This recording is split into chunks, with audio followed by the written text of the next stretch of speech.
台湾话不相干，应该安怎讲？安怎写？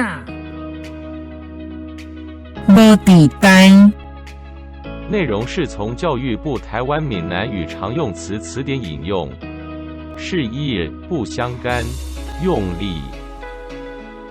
隔壁分灯火，家己无地带。